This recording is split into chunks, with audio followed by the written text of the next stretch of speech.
I recently replaced my Fluidmaster Performax 400AH toilet fill valve with the base model 400A. Here's why. The two main selling points for the 400AH are 1. The roller clamp to regulate bowl refills, and 2. Quieter tank refills. To the first point, I don't use the roller clamp.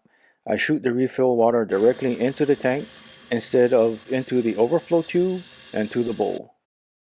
I made this change after learning that with the water supply valve turned off, my Kohler toilet bowl still fully refills.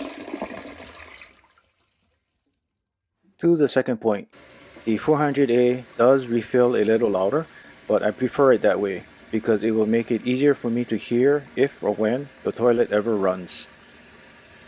Another plus is that the 400A refills the tank 20 seconds faster than the 400AH. The 400AH has a flow restrictor for quieter refills that slows down the rate of refill. Was this helpful? Please let me know with a comment. Here's a step-by-step video on replacing the Fluidmaster fill valve.